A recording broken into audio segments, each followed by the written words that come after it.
In this Blender beginner guide I will show you the modifiers, then I will show you how to optimize models, how to import reference images, and as a bonus I will show you some basics of rendering. So let's get into it. So first modifier I will show is array. So let's insert something, let's insert a cube. Let's do something, I don't know, maybe this doesn't really matter. And if you go there into this branch icon, you can see it's called modifier properties. Click on it and there you can see all of the modifiers. There are a bunch of them, and here you can see array modifier. And as you can see, we have like 2 of the models that we imported. Here you can see the count, however big you want.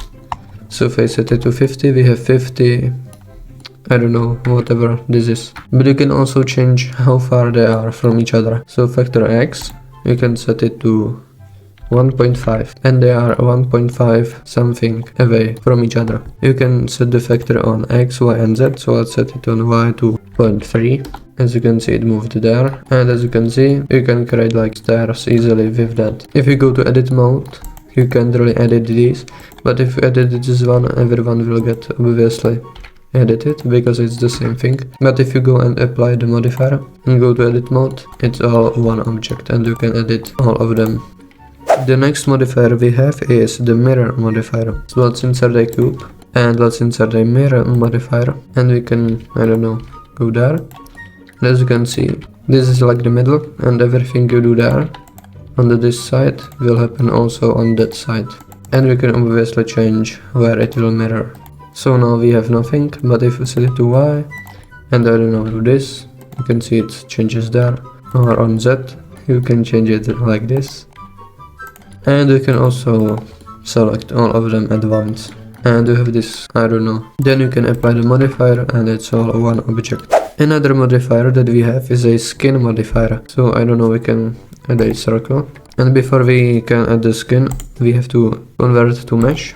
And then we can add skin. As you can see, the skin modifier does this. We can go to edit mode and select everything and press Ctrl A.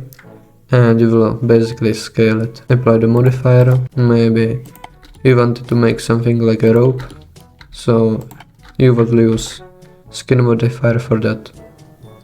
The next modifier that I will show you is the simulate modifier. So imagine you have this, but if you go to edit mode, look at this, it has a bunch of faces. As you can see, it has 202 faces, which is not that much, but for a very simple model like this, it's a huge amount of faces. And so we need to optimize it. And one way you can do that is by adding a decimate modifier. And if you set it to 0.5, you will delete half of the faces. So you can click apply.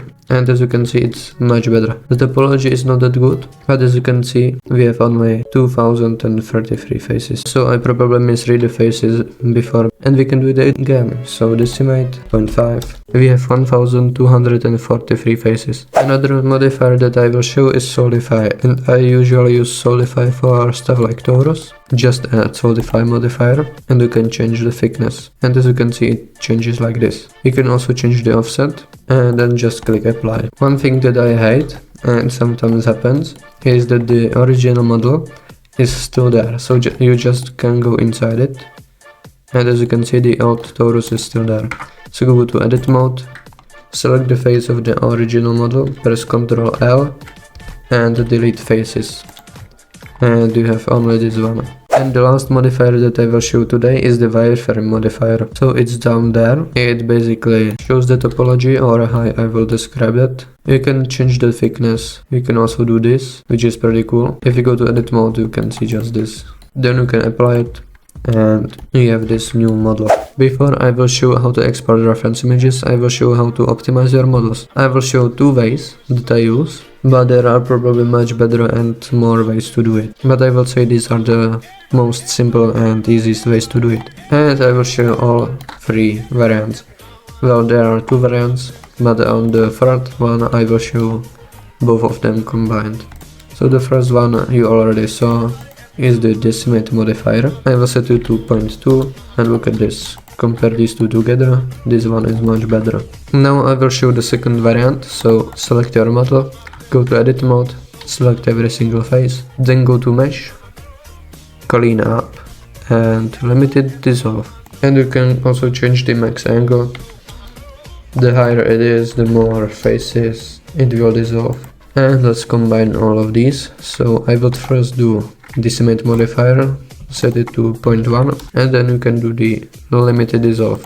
Or you can first do limited dissolve, and then you can do decimate modifier. I think if you do limited dissolve and then decimate modifier, it's the best. And then maybe you are making something that you don't know how to do, or you need help making the shape. So we want to insert the reference image. Press 1, press Shift A, and click image and click reference. And then you can just select your image, and that will import there. If you like this video, please like, comment, share and subscribe. I would really appreciate it. And now let's move on to the bonus one. So I will show how to render. So first you need to go to this one, and there you can see all the colors. Let's first add a light. Light is very important in rendering. So press Shift A and I will just add a point light. You can change the power, and let's also color this thing, and we can also color the light. And then you have to insert a camera, and if you press N, go to view and then check camera to view, and then press this camera icon, you can move and basically see what the camera sees. And then press the camera icon again and you are out of the camera. If you go there into the output properties, you can change the resolution, go back to our camera because the camera changed too, and yeah, position your camera however you want, and then press F12, and then you will be there. You can just go image, save, and save it to your computer. So yeah, that's all for this tutorial. Definitely like, comment, share and subscribe so you won't miss out the next tutorial, and I will see you in the next one.